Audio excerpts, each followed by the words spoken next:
morning and welcome to What's New with Mike and Jeff, your Saturday morning smooth jazz station coming to you live via the interwebs. I'm your host, Mike, and with me is Jeff. Hello. Hello. I felt like I had a smooth jazz voice for a second. You did. Well, you always have those dulcet tones. I, however, would not have described my morning as smooth. No, you have a four-legged furry friend that has joined you in the household that has caused havoc. Completely. I am. No, I did not get a dog of my own. I am dog sitting for my granddaughter. Well, yeah, my granddaughter. It's her dog. So, right. So it is. It has been an interesting day. Are you just dog sitting today, or is this like a week? I had him last night, and then I'll have him most of today. And what it really boils down to is just I have a cat that once I morning Don watching us on the tubes. Once I feed the cat, my interaction with him for the day is pretty much over. Right. Until like in the evening. Then in the evening he gets hey, pay some attention to me. But in the morning, and this is what caused me the problem this morning, in the morning, he will pester me until I feed him. And this morning, not only was Jax, my cat, pestering me, but Bear, my granddaughter's puppy or dog, was also like, hey, I need to eat and I got to go outside. Yep. I got stuff to do. Yeah. So, and so I had both of them underfoot. It literally, I dropped an entire tray of minis. Oh, my minis, thank God, because I was trying to get something done, and they're literally trying to weave in and out of my feet, and they don't get along anyway, so they're trying to avoid each other, and so it was a bit of a nightmare. I'm moving my microphone so we don't get the feedback. I forgot to do that this morning. Sorry. There you go. So yes, it was an interesting morning, and I had plenty of time, but it was just me not used to that routine. You can hear him. Is that him squeaking on a squeak toy? That's him. He brought a squeak toy. Oh, that will be going on the entire show until I get back out there to entertain him. This is going to be an awesome show today. Very awesome. So Dawn is watching us on YouTube. So Dawn, how does it come across on YouTube? Enlighten us, because I don't watch it on YouTube while we're live. I watch it maybe afterwards. You found us. I don't think we went anyplace. We weren't lost. We were just late. So a couple things happened this week that were quite interesting for me. So I had a Jake moment in my life. So Jake's I know. Jake as in David and Jake from Bill Penn Play? Yeah. Oh, you found us on YouTube. Got it. There's a mosquito in my room and I need to kill it. And Don says seems fine. That's awesome. Good. Cool. Awesome. Very cool. Yeah, I actually had a Jake moment. So when he pops on, I will reiterate. You got to be 5 minutes away from the end of the show. Yeah, I know. So don't let me forget 5 minutes before the end of the show if he pops on to let him know. But he was I was watching one of my favorite YouTubers. Right. And it was during a book signing for their Patreon. It's a Patreon thing. It's a whole big thing. And I heard a voice in the background. Right. And I'm like, sometimes you don't know people. Like I may see people in the real world and not know who they are, but I know their voice. Yep, absolutely. And the whole time I'm watching this, I'm hearing this voice, and it's Jake. Like it's typical Jake. Right. He's like, you can hear him. And I'm like, I know that voice. And the whole time I'm like, I just couldn't figure out where I knew the voice until he started advertising Alpha Omega Hobbies. And I was like, that's Jake. And he was in the background, so his face wasn't on camera. Well, what were you watching that he was in the background of? He was at what was recently Origins. Well, there was Gamma's one he was just at this week. Yeah, he was at Gamma, and he was with Doug, who has a YouTube channel called Victory Condition Gaming. Right. And Doug also is runs all the shows for Free League Publishing. Right. So he was at the event based on Free League Publishing. Right. And at the event, they happened to be doing the book signing for Doug's Patreon support page. Right. We get signed books for being a member of their book club and stuff, and they do the signings live because it's just a fun way to interact. And I just heard that voice in the background. I'm like, the whole time, like, I know that voice.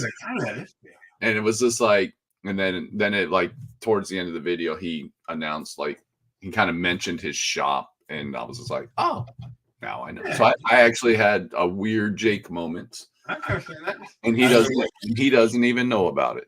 Well, the thing is, as we interact more and more, it kind of happens. Yeah. Good morning, David. How are you, buddy? Woo. David? Yeah. It's interesting. One of the things though, tonight or tomorrow morning, daylight savings time is going to affect us, or not me, or not you, but me. So I'll be back to a 3-hour window in the morning. I'll be back on at 10 Eastern time instead of. Well, but we're not going to be here next weekend because you're going to be at a little event in a small, nice, climated community called Chicago. No, actually, next weekend I will be at Games and Stuff down in Baltimore, playing Dave with our Build Paint Play Armies. Was that how you guys? Yeah, I don't leave for Adepticon until Tuesday the 19th. So I screwed up then. No, not really. I won't. Well, yeah, no. We can do a show next week because right after the show, I'm headed to Glen Burnie, Maryland, which is Baltimore. Well, I don't want to put too much pressure on you for your first game of 10th edition. It's not going to be any pressure. I'm going to screw it up either way. I thought it was next weekend, so my bad. So we're here one more weekend, and then you're gone for the week. Yep. I'll be gone from Tuesday, and I'll be gone a full week. I won't get back because it's a 2-day drive to Chicago. Got it. And then I will be back on the following Tuesday. Got it. Very cool. The squeaking is Is it annoying? No, it's not annoying at all, dude. It almost sounds like a little bit like you got a parakeet outside your room and it's like chirping. He may have found a parakeet when I took him out and didn't realize it. So I think, and here's the funny part, I can hear him here. I can hear him travel, and he's literally squeaking it as he walks past the door. Because it'll fade out. And then here comes again, and it'll get loud right as he goes past my door, and then I'll hear it in my bedroom. So he's walking up and down the hallway, playing with the toy, either to taunt me or to taunt my cat. Or both. Could be, hey, look, a twofer. Yeah. He's a great puppy. He's actually fantastic. Very cool. I've told my granddaughter that if she ever doesn't want him, I'll take him because he's really well behaved. He's playful. But I'm just not used to having, two animals underfoot. So they can be great. Well, try 3 or 4. True. Yeah. And you can always remove the squeaker from the toys. Yeah, then well, the other thing is when I'm like I've been painting right now, my life philosophy is if I'm sitting up, I have to be painting. Right. I have a ton to get done before I leave for Adepticon. Not just the Build Paint Play Army, but I'm still trying to get these commissions knocked out. I've been going to. This is also Monday. I'm at Johns Hopkins for my yearly scan and follow up with my thoracic surgeon. 4 dogs, 2 cats. No one can live at that speed, Dave. You're lying. Yeah, both Dave and Joe. Yeah, amateurs. Well, you think I'd be old hat at it? Because at one point in time we had 2 dogs, 4 cats, 4 rats, and a turtle. Oh boy! But the other thing is I'm used to dogs. I'm big enough that they can't go under feet. If they go under feet, they're knocking me down. Right. Yeah. I had a 120-pound black shepherd, and Shara had about an 85-pound golden retriever. So I'm used to big dogs. Little dog, and the funny thing is because Kyle is gone, he doesn't know what to do with himself. Right. So when the doors open and I'm accessible, last night I was painting and I could see him right under my table just staring at me for 6 hours. Yeah. And if I got up to go grab a drink or to do anything, I had him right on my heels. So yeah. Welcome to the real life. Don's saying that's just mean taking the squeaker out of toys. His dog. Yeah, I would. Yeah, I would take it. I'm just saying though, you can do it. Actually the best funniest part about having Bear Bears when I take him out and he actually goes number 2. Uh-huh. He does this phenomenal little dance where he's trying to bury it. So he just prances with all 4 feet and he's just kicking up grass behind him and he just looks so happy. And here's Joe going 3 turtles, chameleon, birds, dog, cat, and Mike. Kim wants to know if she can have an emu. No. Well, who am I to say no? I can't tell. All I can say, I don't think the backyard's suited for an emu. Yeah, my uncle had emus growing up, and they were. We spent more time chasing them down, trying to get them back in the yard versus because they're little escape artists. They can get out. They're just smaller version of ostriches, and ostriches scare me. Yeah. One of my fellow coworkers that I used to work with actually got kicked in the chest by one of those. Oh yeah, no. Yeah, it's not fun. Backyard. Oh, you're gonna put it in the house? No. Well, you're having a fun day today. I'm having a great day today. No emus. I went down a rabbit hole this week. Yeah, chasing an emu. No. What rabbit hole was that, sir? YouTube. I went down a YouTube. Nasty rabbit holes. I went down a YouTube rabbit hole. So one of the things I love about YouTube, right, is it sometimes makes you think and makes you question certain things in life. And this rabbit hole I went down had to do with physical media, physical copies of stuff. And I started with obviously books and PDFs because of RPG stuff. And then it kind of went down some other rabbit holes. I have always been a person that has, with music, I always buy physical music. Sure. I don't like streaming music. I don't like the concept of streaming music. I like to support the artist. I like to buy the physical media. And I know it takes up a lot of space, and it shows that I'm not a boomer, but because I'm not quite at the boomer age, but I don't know what they call me. I guess I'm just old. You're probably Gen Z. Gen Z, whatever they call it. I am a boomer. Okay. But I prefer the physical media. Yes, absolutely. I was the same way for the longest time with DVDs. I didn't want to stream movies. I wanted to own the property. I don't want to pay for something on streaming. I want to own it. Yeah. Well, that's why I found people talking about Gen X. You are correct. DVDs. They're like, look, go out and buy physical DVD because there's like streaming wars going on, which we kind of talked a little bit about this because everybody's got a streaming service. So if you want to watch certain shows or if you want to stream an old movie, depending on who owns the rights of that, you have to stream from their platform. There's no more there's not as much cross-platform stuff. Right. But like some things are just kind of going to start disappearing. And the one example they gave, well, there's a couple examples they gave, but one good example they gave was the movie Cocoon. I guess it's wrapped up in some legal stuff and nobody's streaming it. You can't stream it. Yeah, that happens a lot. That really does. Happens a lot. There's a lot of those. Like you're really having to go out. And they're also changing streaming movies. Literally changing endings or changing components.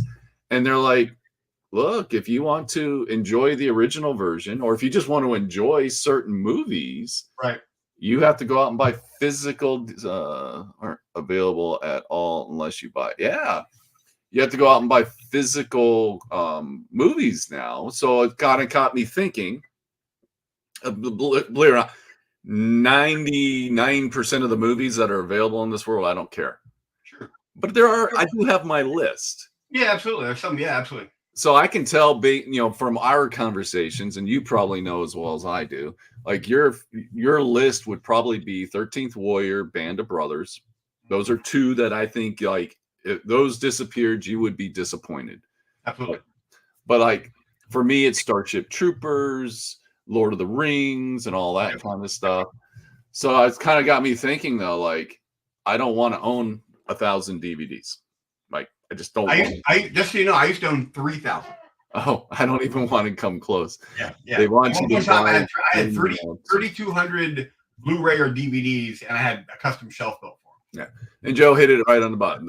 Hollywood's trying to control our watching habits and want us streaming stuff because it's more profitable for them, for us probably to stream than it is for them to print and sell physical media. It's actually a little more basic than that. What's that? They don't have any. When streaming started becoming a thing, it wasn't a thing. So when you signed a contract to do a movie, you did not get anything for the streaming rights. Right. Black Widow, Scarlett Johansson just sued over that. Right. So that's one of the reasons why you're seeing more and more and more movies that aren't available on streaming, because the artist, some person, because when you do anything, you buy the right to put it in there. Music, actors, right. Everything, writer, everybody's got a credit to it. If they don't cover something in that, the movie companies were just releasing it to streaming, and they were making the revenue off of it. And they didn't have to give anything to anybody else, and that's changing.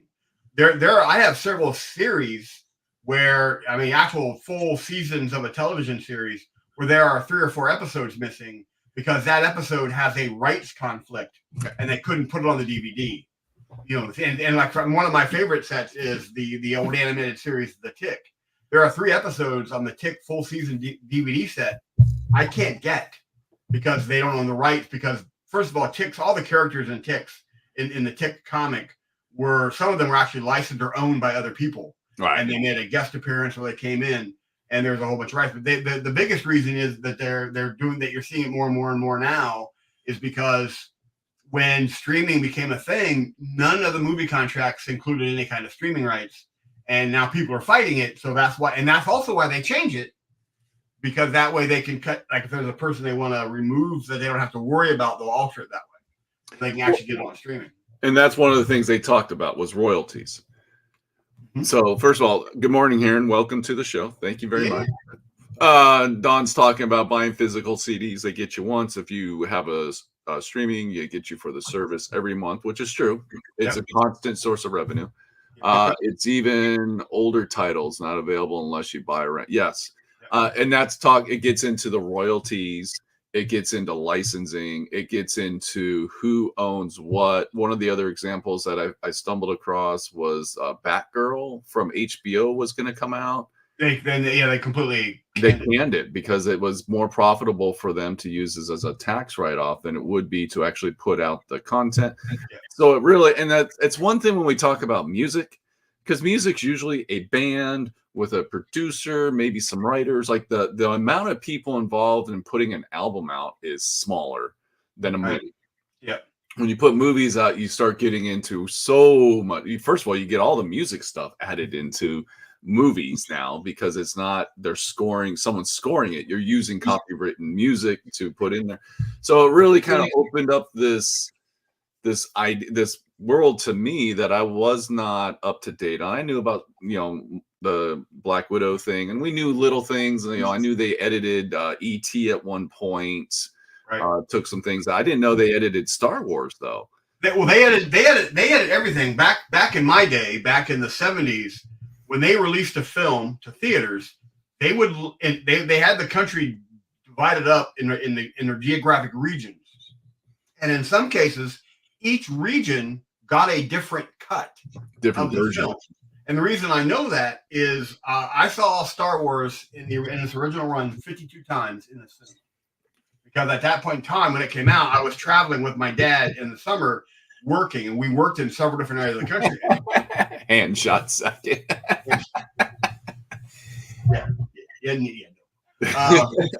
And I was in Arkansas with my dad, and I went to see Star Wars. And there was a scene in the movie while I'm watching in this little cinema in Arkansas that was not in any of the other scenes I'd seen. And I literally jumped up and was like, "Oh my God!" It was a brand new scene. And it's a scene where Luke meets up with I apologize, my 486 is running slow. It's where he meets with Biggs before Biggs goes off to the academy. Right. And that was in the movie. And then I found out at that point when I was a kid, I'm writing and found out that at that point in time, they edited it differently, basically based on geographic region it was going to and country. and whichever one of those edits did the best, that's the one they would make the final version. Oh, and that was standard practice. They were kind of doing like a market research. Yeah, it'd be on general release, but they also at that point in time VHS was just in its infancy, and the whole Betamax and blah blah blah was going on, and so after, based on how well it did, based on where it was released, that would become the final version that would get printed to VHS. Very cool. So that they've been doing that for a long time. I never knew that. Like, that's new. Heron's talking about Adam Savage did a video with one of the modelers from Star Wars, which was very cool. I haven't seen it, but I saw like the thumbnail of it, which was cool. And David's saying we're just wrong. We just don't remember it correctly. No, David, I'm not, because I actually at that point in time belonged to a Star Wars fan club that had a monthly newsletter called Bantha Tracks, and I wrote to them and asked them that question, and I actually got a letter back that explained to me from 20th Century Fox why it was edited differently, and that's where I learned all that stuff. Very cool. Yeah, no, I didn't remember. It's not that whole thing, Bernstein Bears or Berenstein, whatever that phenomena is, where people remember stuff differently. It's an actual thing. It's a funny thing because it adds to that funny. He's just messing. He's trying to get you by. Don't get me wrong. This morning, I've got a dog and I'm not in a good mood. But so it got me thinking, like, what's my top 10 movies that I would be disappointed about if they changed? Like, I'm. Not that it's a bad thing or a good thing. I understand why they changed the ending of Return of the Jedi to add the other character in it, because I think personally, Lucas was like, Return of the Jedi, we're done, we're moving on, nothing more to see here. I'm going to go make something else. But then when they did the prequels and the other, they had to change, like they did it for movie arc concepts. Well, I kind of get that. Yeah. But I'm like, what movies would I miss out on in my life? And I don't have a big movie collection. I have, I don't have 3,200 movies. I might have 25. And a lot of them are just like, sometimes Andy and I just go to the dollar store and pick up like really bad movies just to watch, like horror movies and stuff. That's the best. That's the best. I think it's fun because we've stumbled across some gems in our time. Just like, oh, this was actually really good. It was terrible, but it was still kind of good. Like Starship Troopers is not a great movie. Sorry. Yeah. I actually had a conversation with with Rob about you this week at Battlefront, and we were talking. He goes, I didn't realize there were so many sequels to Starship Troopers. And oh yeah, I said you should talk to Mike about that. And I went, there's some of his favorites. I said actually he turned me on to them. They're all pretty good. And he goes, well, there's like 3. I said, well, I think there's 5. Yeah. Depending on how far you want to go. So what do we got going on? David's got 100 maybe. I'm not sure what you mean by 100, but. And then they also took out the Ewok song that was the ending to the old version. Okay. Well, and Joe saying 752 different cuts of Blade Runner. Yeah. Well, something major happened to George Lucas between the first trilogy and the prequels, and he had kids, and his mindset changed. Sure. And that's when Star Wars kind of took a flip, and began and wanted to get it. Like that's why Han Solo no longer shoots first. Right. That kind of thing. Try to make it. Well, that's what I read somewhere. He also made YouTube or not ET a little bit more friendly. Took the guns out of their hands and stuff. Right. I asked 100. I asked 100. Okay. Got it. Yeah, I don't really have a lot. Because I only like if I'm gonna like, I like buying movies that are something I'm willing to watch over and over and over again. Like if I'm not willing to watch, if it's something I like, I watch it once. I'm like, oh, that was a good movie, and then I move on. That's it. I'm done. I'm not. Yeah.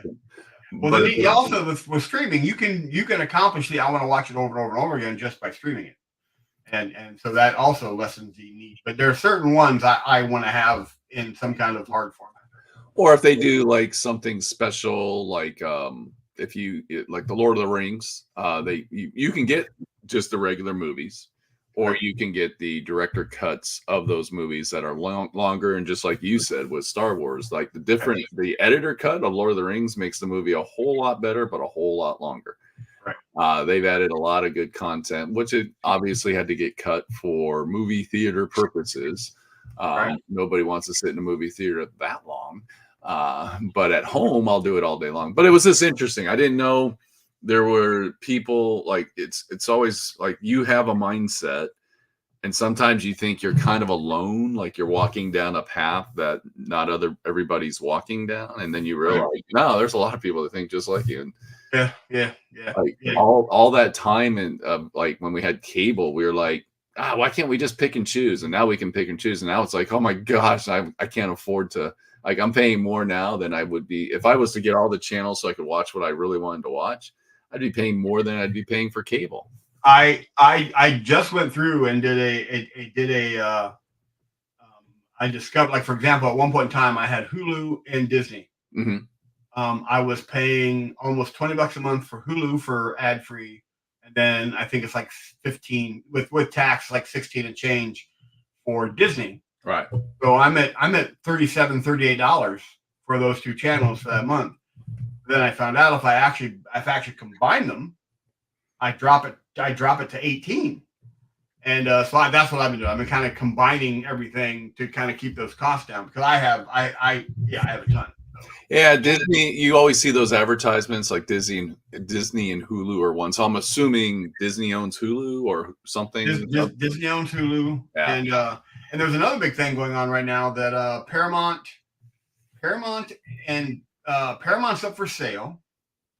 And right now there are also conversations going on about Paramount Plus and another streaming channel, I think it's Peacock, merging. But they're the big scare right now, or not? I don't want to scare. There's a lot of clickbait out there that's meant to scare you. That they're not sure what will happen with Star Trek when Paramount Plus gets sold, because that's right now what is kind of giving Star Trek all of this new stuff. Right. So they're not sure what's going to happen there, and so yeah, it's an odd thing. So. David's saying he thinks it's Peacock. Yeah, I think and they're trying right now. Right now, everything I've read is going to happen. What they're working on right now is how they're going to make that partnership work. So.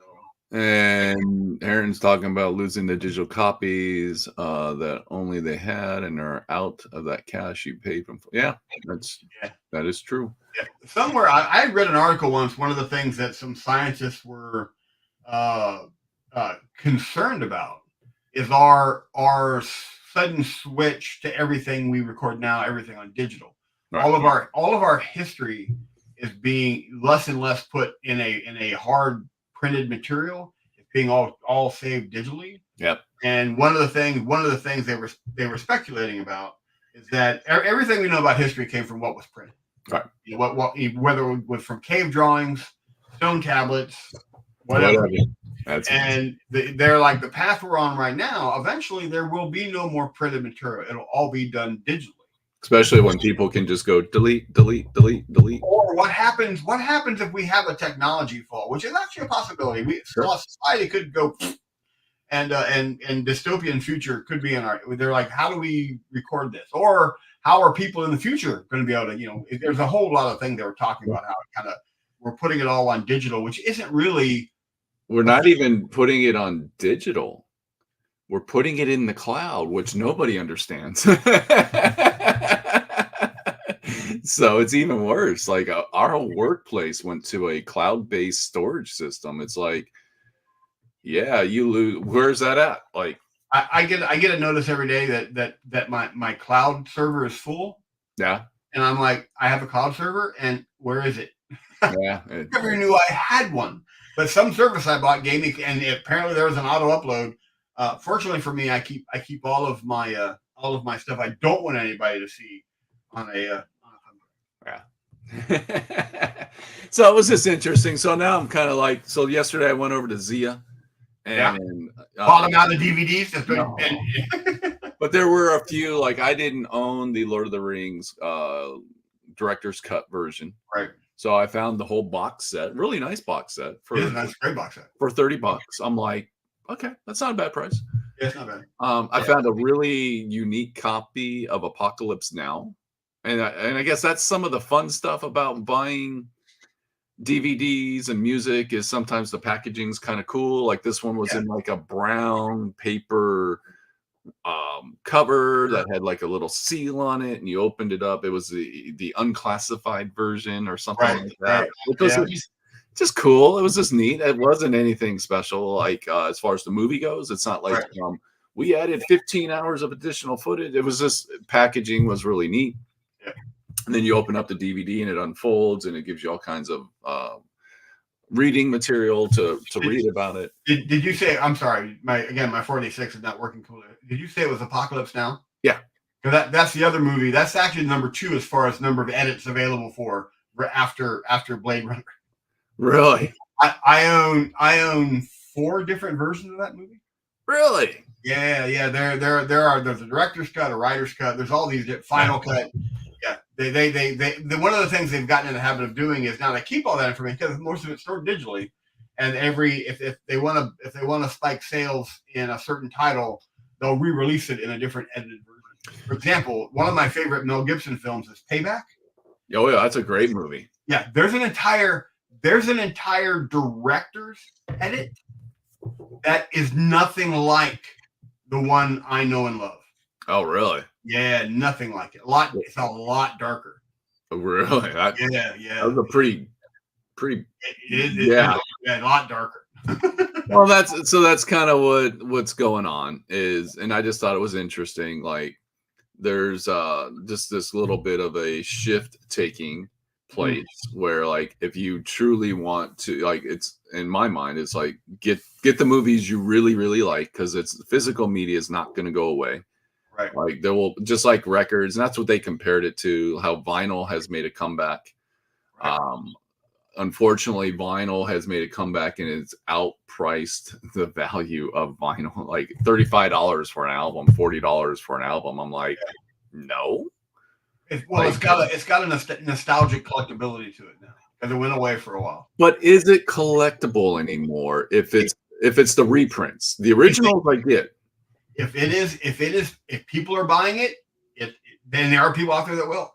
Yeah. Well, people are buying it, but it kind of makes me question the collectability of the reprinted stuff versus the value of anything collectible is 100% based on what someone will pay for. That's true. If someone's willing to pay that for that, then it's worth it. Yeah. I don't think. I mean, now you and I look at collectability as in, hey, I want this because of whatever nostalgic reason.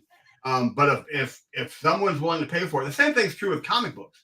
Back when I got back into comics for a very short period of time, and then they still may be doing it, but there was such a huge market for collectible comics back in the day that Marvel and DC, that's where they're doing all the variation covers, everything else. But they would print so many. The only reason comics from the 30s, 40s, 50s are so valuable, there are so few of them. Right. And the reason that is during World War II and Korea, there was a paper shortage and people were recycling comics to get the paper back.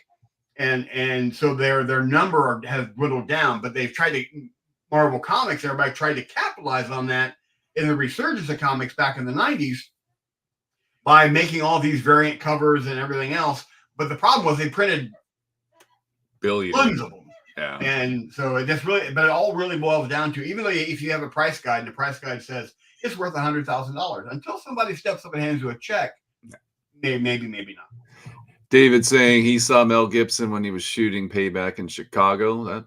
That's cool. It'd be neat to see him. And then Superman 2, the Donner cut. Yeah. It's very, very different. Is that the one that was shot in black and white? No, the Donner, Donner, I believe was the director of that film. Okay. And the earlier version. I was thinking about there was something. One that's black and white there's a Zack Snyder version of Justice League that's black and white. That's it, Snyder. That was. And there's also a Steven Spielberg. No, not Spielberg. Stephen King. There's a movie that they did that I love, The Mist. Oh yeah. There's a black and white version of that, simply because now they call it the director's cut, because that movie is horrifying. Yes. They did a black and white version, and he's correct. The black and white kind of adds to that horror ambiance. Sure. So yeah. Yeah, so it's got me thinking, like, what movies do I want to add to my list? I don't have a big list. Yep. And I own most of them, like Nightmare Before Christmas, Boondock Saints. Got to have Rudy. Rudy, I just think, is one of the best. I'm not a sports person, but the story behind Rudy has nothing to do with sports. It's the whole It's a really great little guy overcomes, huge obstacles. Yeah. And just perseverance and all that good stuff. And so I don't, I've got Gladiator, even though I'm, Russell Crowe as a person may not be the nicest person. I like the Gladiator. I think Gladiator was really cool. So it's just got me thinking, like, what movies would I be disappointed about if in the future there was some loss of digital data, or there was some sort of a break and you could no longer get these movies? Like, if the whole thing kind of collapsed, like, what movies would you miss the most? So it's just got me pondering those ideas. The only problem is like, I have a couple VHS movies, and I have a old VCR, but that there's also that aspect of it as well, because right now VCRs, you can still find them. Yep. But they're not easy to find. They're more they're not necessarily VCRs, they're more VCR recording to DVD type machines, or they're more of like a converter machine than they are an actual. I remember back in the day when the only way to keep family memories was we had an 8mm, a Super 8 camera. Yep. And my mom and dad had a projector, and you would go, and there would be projectors in you can't find a projector anymore. I mean, you'd have to go to a special shop and pay for those. Yeah, and that's what will eventually end up happening with Blu-rays and DVDs and all that stuff as technology continues to advance. But it is just an interesting conversation. Julia, having digital copies makes the argument for having physical media. Yeah, the only thing about digital media that bothers me now is there was a really good show on that was talking about the next step in data storage, and that was crystals. There's a study and some R&D being done on having data crystals. And you see data crystals. I mean, Babylon 5 is a big one for data. Yeah. Where and they literally had the technology where they on one facet of a crystal, you could store X number of digital video media. The only problem with it at that time is that the to recover it from that crystal, it's kind of like the old days. One of the things in Apollo 13 is a computer that fit into a single room. They're at that level right now. The machine to recover that data, because they had a data crystal about the size of your thumb that had something like 400 movies on it. Holy moly! They store all the different facets of the crystal, but the machine to retrieve that data literally fit inside of a warehouse. Yeah, and they're now working on getting it back down. I'm looking at the day we have data crystals. Well, it's just like from like electric cars in theory sound great, but one of the downsides to an electric car, it's the battery. The battery is still the biggest issue with replacing it, maintaining. Like, obviously when it's new, it's under warranty and all that, but once it's out of warranty, like, what good's the car? And there's this retail value, and until we can do something better with the batteries. Well, actually the big thing about batteries for our cars is to dispose of them when they're done. Yeah, that's another that's the big thing that they're having an issue. However, I think right now Chevy and Ford are working together or working separately. I'm not sure, but they're both working on a hydrogen engine. Yes, I saw that. So technology comes in, it moves forward, and I think it's great. It's going to be fantastic. But the digital media is putting everything on digital. I'm not sure is. Yeah. just got me thinking. So I've been slowly looking at what I had and kind of going through and kind of reflecting back on like I don't want to own Star Wars. I like Star Wars and everything, but it's not necessarily one I want to take up space in my life. Star Wars for me is the nostalgia value of it. When I was a kid, that was like I said, I saw it 52 times, the first one in cinemas because we didn't have. I mean, my dad when VHS started becoming a thing, and I think that's one of the reasons I collected movies like I did because we collected VHS back in the 70s. And my dad got a bootleg copy of Star Wars. It cost him like $300. And there was only one place at the time we could go get VHS tapes to buy, and they were $100 a pop. Yep. And the owner of that store happened to have a bootleg copy of Star Wars. And my dad bought it back in the 70s. It was horrible. But the nostalgia factor for Star Wars, me being a kid, I think that's one of the reasons why I like the prequel so well. Also, because ironically, my oldest daughter was the exact same age I was when Star Wars came out. Right. So when her and I went to see the prequels, I got to kind of see it through her eyes because she was as nuts about it as I was. Yeah. So just neat stuff. Just stuff to ponder. So those are the rabbit holes I can kind of go down every once in a while on YouTube. But speaking of YouTube and speaking of all the wonderful things on YouTube, we really didn't get to talk about it too much last week. I got a little overexcited. It has been over a week since I've had a Monster Energy drink. Oh, no. And I've been doing good. Awesome. I've been doing good. Really happy with that. But we were going to talk about the YouTube channel that is now known as Imperial Outpost Games. Because we didn't. I got to see Cody yesterday at the shop. And, that's the one you tried to censor me on. Yeah, I tried to censor you. And I was just like, so what's it like to have long hair? Because you could see him in the video trying what's to. What's it like to have hair, Cody? Well, and so he was like, well, I used to have long hair. I go, yeah, it's been a while. Yeah, not since I've known him. Because during the video, you can see him trying to get the hair out of his mouth at one point. And I was just like, he was like, yes, it was so uncomfortable because he didn't know what to do with his hair. If you guys haven't checked out the Imperial Outpost Network and the Cyberpunk RPG video they did, check it out. And there's more coming. Oh yeah, it's fantastic. The next one coming out is on Avatar, which is the is it considered anime? Anime. The not James Cameron's Avatar, the last Airbender Avatar. Yeah. That's actually really good. And then I think Cody's going to be running an Alien game, which I think is going to be phenomenal because, well, it's Alien and stuff's going to die. So if you get a chance, I think Cody, I think Cody, in my opinion, Cody was kind of the star of that episode simply because he went over the top to be the rocker, to get into that character, the makeup, the wig, the whole 9 yards. He made that battle jacket. The best. He made a battle jacket, which was just awesome. So if you get a chance, go watch it. Store Cody is not Cody. What you're seeing is Cody's love of role playing and gaming in general. Totally different person. Absolutely, totally different person. And it excited me no end just to see him in that. The whole thing. Also, Darren and his GMing and it's so exciting. Absolutely. Yeah. And it was like, I don't normally watch playthrough videos like that. Like that, it was 3 hours long. Yeah. Man, I watched it like a TV show, dude. I was literally just sitting there watching the whole thing because I think Alan did a phenomenal job with the screen layout and how they had there was like one little section in the bottom left corner. Like if something went sideways, they hey, we're going to make mistakes. We're not perfect. Role playing game. I don't like anything. Yeah, a narrative of what's going on and what's changed. When they're editing, they discover that. Absolutely.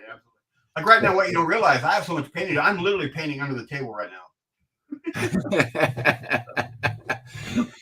So no, but it's good to see having Darren and because you remember how excited Darren was when we started this show and we're filming it in the grotto. Darren had these plans about this video network, and it's taken over almost 10 years. Yeah, takes a while. You think it's been 10 years?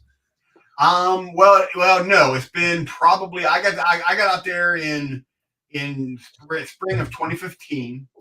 I think you and I started up in fall of 16. I think it was 16. 16 or 17. I think it was 17. It was a couple years. Like we were hanging for a while before we even thought about the show. And I don't know when he built the grotto, but it wasn't until after he built the grotto that the show even became a thing. Yeah. So I don't know how long you actually started talking about it, and I said, yeah, well, let's go from there. And then I think the thing that clinched it for me was when Brian brought in the What's New with Mike and Jeff logo.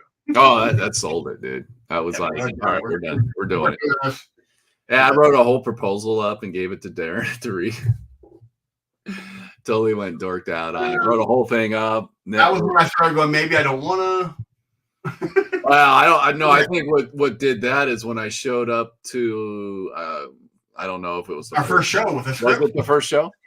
You showed up with the first show with a script and kind of caught me off guard. Not just a script. I custom made a binder, had it spiral bound with pages in it where I documented all the information and broke the show down into the different segments. And it was all laid out. And I had it was like a notebook of all that stuff. Yep. Yeah. That's when I think you were like, okay, I think I want I got nervous because I'm not that organized. Yeah. Well, I went a little bit above and beyond. But actually, it was actually good that one of us was like that. Who knows? Who knows where it would have been? So, that was one of the things when I was on Bill Paint Play this week for Jake being at Gamma, Dan Osborne with her. And Dan Osborne's an old GW guy. But one of the things I asked him, we're showing some of his picks, and he does phenomenal Titans and Knights. They're just absolutely gorgeous. And I asked him, I said, man, the stuff you do is really busy. There's a lot of stuff on there. Do you plan? Do you plan that out before you do it? Or what? And he does. He literally draws it and colors it out on paper before he actually does it. And I don't do that. And that's one of the reasons why sometimes I go down a lot of different rabbit holes. I literally at one point completely on this Bill Paint Play Army changed midstream. Yep. And this looks better. And I just went back to all the other models and made the alterations. That's an issue I'm trying to address on being better at planning. But writing it down on paper is not going to work for me. I have to figure something out. Yeah. Well, you're just not that kind of an artist. Well, I do a lot of sketching. So I may take where Dan goes because Dan does the same thing. He takes his kids' crayons and colored pencils and draws it out. And that may be where I end up going, where I actually will take it and kind of sketch it out and then do the different color. And then I can just literally photocopy that rendering and then go through and make the different color changes. Yeah. Well, you might want to consider getting a sketchbook of some sort. Oh, I've always sketched. Yeah. One of my aspirations as a kid would be a comic book artist. Maybe keep one, and then one day you can sign your art and we'll sell it on the show. Nah. Should we move on to showing off some photos? We can do that. We absolutely can do that. I actually have them done. Look at me. Even with the burden of me dog sitting. I'm not hearing the squeaker anymore, so maybe. Yeah, he wasn't getting the reaction from me he wanted, so he stopped. Oh, what that is. Dave has his first Forge World kit ever. Congratulations, David. Welcome to the Forge World. Forge World.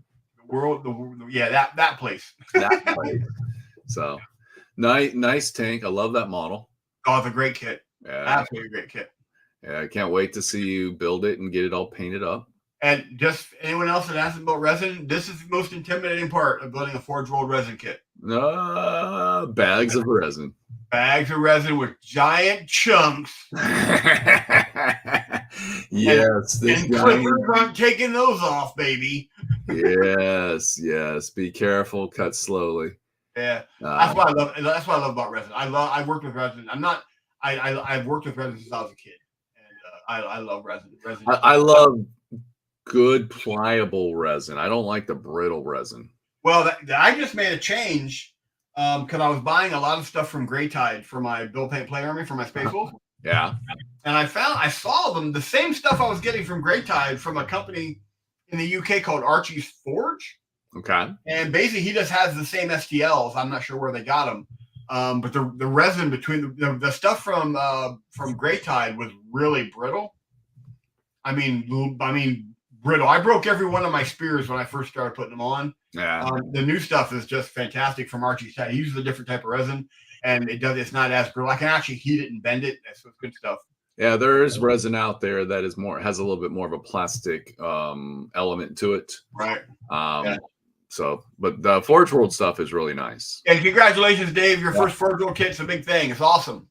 Get to building. My first Forge World kit was Abaddon the Despoiler statue. Yeah. Which was like almost like 12 inches tall. I've never finished it. That and my Grotfang on Boar were the two ones that eventually I will bring out Abaddon and I'll finish him because I've got him sitting at the bottom of my cabinet right now. Yeah. The only thing I can recommend for Forge World stuff is test fit, and test fit. Oh God, yeah, absolutely. Yeah. And sand slowly. Yeah. Who's this? My buddy Greg with Revilers. I'm getting Greg. These are on Discord. I was real excited to see those. Look at that. Those are Greg's got, I believe, 2 golden demons. He's a phenomenal painter. And those are his revilers that he has been. And quite frankly, he's actually just to get these done for Kill Team and other stuff. He's actually dumbing down his painting a bit just to get them done quickly. So I mean, he's really good. David also wanted to get other stuff at the Warhammer World, but they were out of stock. Shocking. GW had stock. Well, enjoy the resin, man. I love working with resin. I really do. So, yeah, these are Greg's revilers. Looking really good. And some more Bretonians. Kind of a Green Knight, and it's got green on it, so it makes it a Green Knight. Looking really good, Joe. Nice. Love the background colors. Love these models. What are these? They're some board game. They're definitely. I'm not sure what board game he's playing, but I love the models. They're just phenomenal. Awesome looking. Awesome. Good stuff. It looks like from an animated feature of some kind. Yeah, he's way over animated. Some kind of old Warner Brothers cartoon. Very cool. Like, come here, you wascally wabbit. What's that? It says, "Come here, you wascally wabbit." Yeah, he's gonna get you. Yeah. Good stuff. Damsel in distress. Yeah. She looks Batman, the animated series of Batman. All right, there we go. That makes sense. There we go. Very cool. Good stuff there. Oh, Tim's got some epic terrain. Who did this? This is Tim's. Holy moly, he went nuts. Put him on. I'm pretty sure it's Tim's. That's a lot of terrain. I didn't know he painted that. I'm just checking Discord to make sure I got the name right. Oh. As soon as I figure out where he put the terrain. He might have painted it for Tom. I know Tom's playing Epic. Bear with me. All right. It's good stuff. Yeah. Let's see. Yes, Tim. Yeah. Very cool. Well, I paid for a Legion Imperialis. I need to crank mine out. Good stuff, though. I love the epic terrain. I just love it. It's just nice. Those are the ruined buildings. Yeah, and the color. That's a real quick color. You prime them white, hit them with a wash, and that brings all that detail. It looks really good. Yeah. Some color points here and there. Really good. Splash in some colors. Zombies troopers. I've seen these before, and I fought my urge to buy them. But yeah, the zombie stormtroopers. Yeah, love it. Yeah, looks really good. They're stormtroopers. Looks like just imperial agents or officers. Yeah. A little Nurgle guy here. Yeah. Yeah, and then jet bikers. We're the Ewoks. Little zombie Ewoks. Yeah, gotta have them. Yeah, good stuff there. Night Haunt. Yeah, Night Haunts. I think he is working on a Morheim campaign. Yeah. Looking good. So I think that's what those are going to be used for, because he sent me a text of a unit. I think he put it on Discord of a unit that he's going to use for that game. Did not come across. I think that's it. Right there. Are these it? Yeah, that's the one he sent me. Yeah, very cool. Very cool. Good. Yeah, it's been a while. More time. It was a good game. It was more RPG than miniature game back in the day. Yeah, I actually Mordheim. I like Mordheim. I played a lot more Necromunda than Mordheim. I bought a ton of Mordheim models though. Yeah, Because they just look fantastic. but there's a resurgence taking place right now. Like some of the bigger channels are doing videos on it and talking about it and playing it. So I don't know why when he travels to Arizona in the fall, having a Rogue Trader night. Yeah. So, more on that as we get closer. Well, I got to read the rules. Nah, I'll just watch videos. There you go. That'll teach you. That'll teach me. Oh, and then on to my stuff. This is all the different things I'm trying to get knocked out. These are just basically some kill team terrain I knocked out. But I'm looking at your photo, and the mat. However you're taking your photos, just look like they're just floating there. Like yeah, they're out in the stars. Yeah. I haven't dusted my mat off. I was in a hurry, and I'm painting. Like I said, this is the first time I've been sitting in this chair all week. That if I'm sitting in this chair, I'm painting. But it's like the way the mat because you use little dust flakes on it. Looks like stars. Yeah, but you have the drop mat where it doesn't have a corner, so right. It's just all blended and just makes those just look like they're kind of just floating there. They're not. Yeah. Some barricades for Mordheim or for Kill Team. Very cool. Good picture. Movement counter for Kill Team. I didn't know you were playing Kill Team. I'm not. This is all commission work. This all belongs to somebody else. Ah. Yeah. So very nice. So I'm knocking those out. I'm painting I'm painting a lot. Painting your I rebased the Eagles. Very nice. I love instead of having a little clear base, I put them on square, proper square bases. Because they're going to get used for Kings of War or something. Yeah, these are still for Lord of the Rings. Oh, okay. But he wanted them on square bases with some terrain. I agree with the round bases. The round bases aren't big enough for that size eagle because they still fall over. The square bases give them a little bit more stability. And those are plastic models, if I'm not mistaken. Yeah, they're the GW plastic giant eagle. They're not metal, which is the thing. Gosh. God, metal on that. Remember you used to put metal on those pegs? Nah. It's crazy. Just miserable. And then this is remember the dragon that I did? I should have put these in reverse, but I have the dragon coming. But this is the foot model for the dragon rider that I did. Very cool. But he wanted me to change the dragon, so I did that. The next picture is the dragon. Here we wanted the same dragon without the hair, without the helmet. Okay. So this is him on foot. Okay. Very nice. The blonde hair with the red dragon works out beautifully. Yeah, it kind of pops.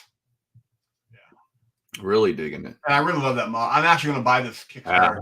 I think the model's fantastic. Yeah, it's a gorgeous model. Gorgeous model. Paints up really nice. And then my Inceptors for my Blow Paint Play Army. Very cool. There's the, look at that. I like him. He's like, I'm going to come over and shoot you. Yeah, I'm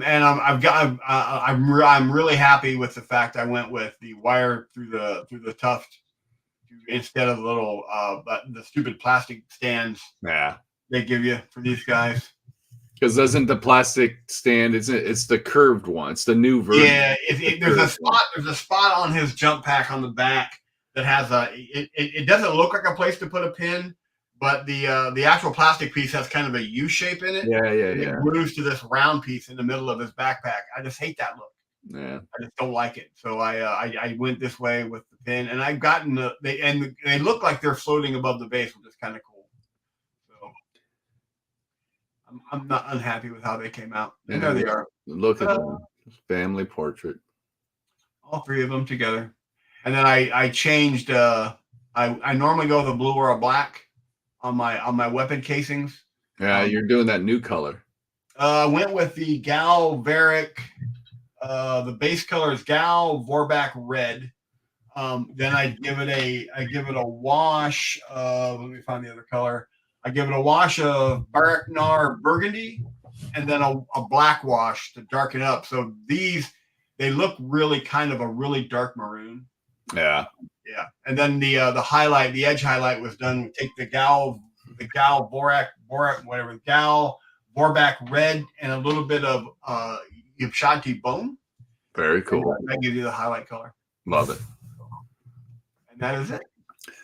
Well, very nice. I finished up yesterday. So yesterday I finished up my commission work. Unlike you, sorry, I didn't mean to rub that in. Just give you guys an example. What's here on my desk right now? I've got. We'll get back to yours. I didn't mean to interrupt you, but I have the remainder of my build play army. So I'm still at 28 of those. I got to finish by Saturday next week, a week from today. I've got 9 of these guys that I've got to get done. That I'm having massive painter's block on. I can't even tell what they are. These are the worm riders for there we go. War. Okay, I can see Big Snake. I've got 9 of these, and I'm having horrible painter's block. I cannot come up with a green. This actually has been stripped and primed 3 times. And what color is the guy? He wants them to have a green forest color. Okay. I'm trying to find one that I like and I'm just having an issue. I've got a Green Knight that I'm working on. Again, this has been stripped twice and reprimed because of the color. I'm having massive. Well, you're stressing yourself out. Oh yeah, I just can't find a color that works. That's making me crazy. It's driving me up the wall. And that was the problem. So the commission I did, I had some struggles at first. And then as I progressed, I figured out all my problems, and towards the end, my models looked different. You know what I'm saying? Welcome to my world. Yeah, and I can't go back and fix the other ones. I still think everything I painted was fabulous, but I had some color blocks, just like you're talking about. I'm building up the backlog of magazines that came when I was in Europe, about 20-ish. Yeah. So, but I did finally come across, again, it was basically the stuff we talk about. Averland Sunset for highlights. You can do that with certain colors, but you can't do it on all your colors, obviously. And just doing certain techniques and tricks and tips and just stuff we've always talked about. Still loving starting with contrast paint and then using that as a way of getting my colors on, just so I can see, because contrast paint dries really thin. It's not like paint has a thickness to it. Yeah. If you can thin it, you can do all those things, but paint's just contrast is just so much simpler to work with. Slap it on, get some colors down. You say, "Oh, that's the way I'm going to go," and then you just start going. But yeah, so I cleared that out yesterday. So I'm kind of sometime this weekend. I need to clear my desk off, get all those paints put away. I had to rebottle up some of the GW paints that I had to buy for the project because Lord knows I'm probably not going to use this color anytime soon. And if I leave it in the GW pot, next time I need it, it's just going to be crap. So sorry. Nope. It's a real thing. It is. So now I got to clear my desk and get everything situated. So that way I can start my next project, which is going to be to work on that role-playing game model I started. Right. And then I still want to finish up my Legion Imperialis stuff. It looks like that is starting to come back into stock at stores. Right. There was a little bit of a lull. After release, it sold out and a lot of people bought it up, but now it looks like it's starting to come back into. I saw it. I was at the shop yesterday and there was some stuff on the walls and I was like, sweet.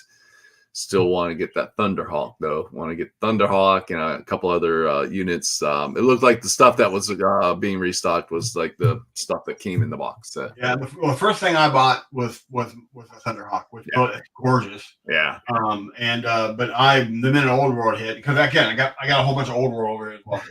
So, and I'm building at night in front of my TV. I'm building 2 box sets of Deathwing or Death Knights. So you're just going nuts. I am. Greg and I normally get together every once in a while to play some video games. I just don't have time. I get up every morning at 6.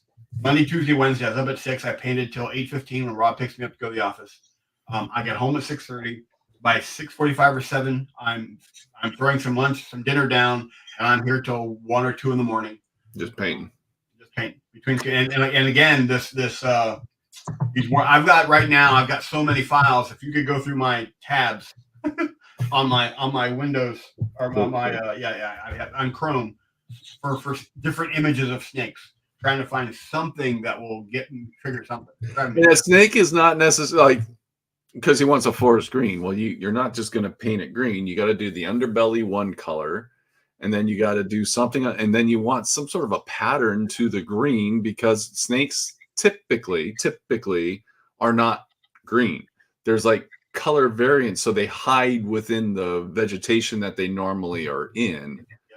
So I'm sure you've already realized that. And one of my biggest stumbling blocks as a commission painter is I have to enjoy what I'm painting. Yeah, and if you don't, and I right now trying to find this color is not helping.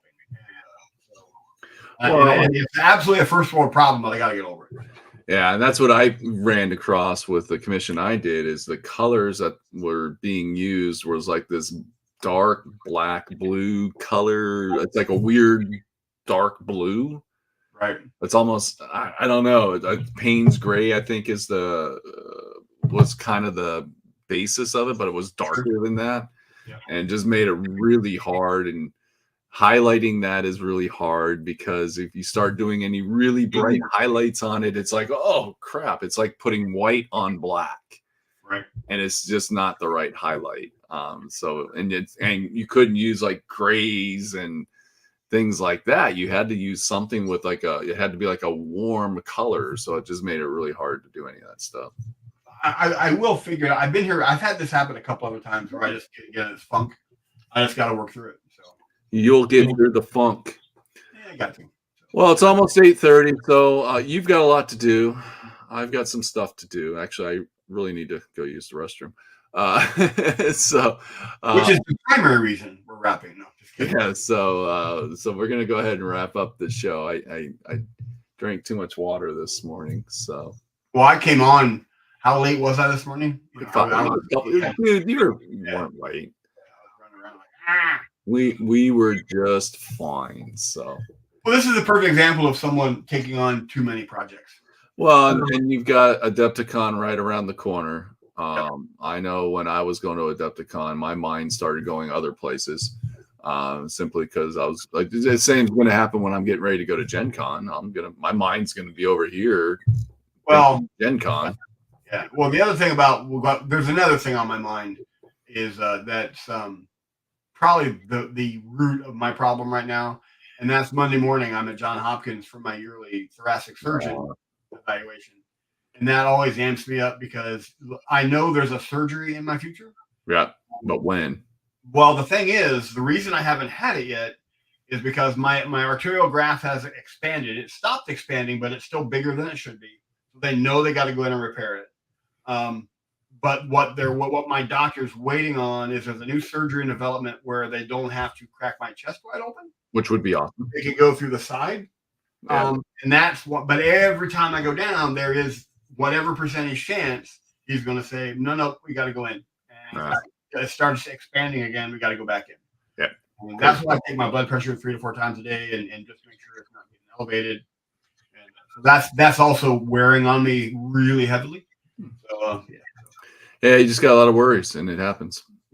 This is also the 10th anniversary of my aortic dissection. Yeah, April 1st will make 10 years since I should have died. So. Yeah, well, we will celebrate. Believe it or not. We'll celebrate it as your second birthday. So. April Fool's. I still think it's April Fool's Day. I think I really did die, and I've just been in some kind of limbo. We're in the Matrix. Woo! We don't know where we're at. All right, so we're gonna go ahead and get out of here. Jeff's got painting to do. I've got a restroom to visit, and we'll be back. So next weekend we're. How can I paint in the bathroom? Next weekend we'll be back, but then the weekend after that, Jeff is out of town, so we will be skipping that show. And but the weekend after Adepticon, I'll have some cool photos. There you go. That's what we're looking for. So, all right, everybody, I'm going to press some buttons. We're going to get out of here. You all have a great weekend, and we will talk to you next weekend. Bye. Hey, guys. Bye-bye.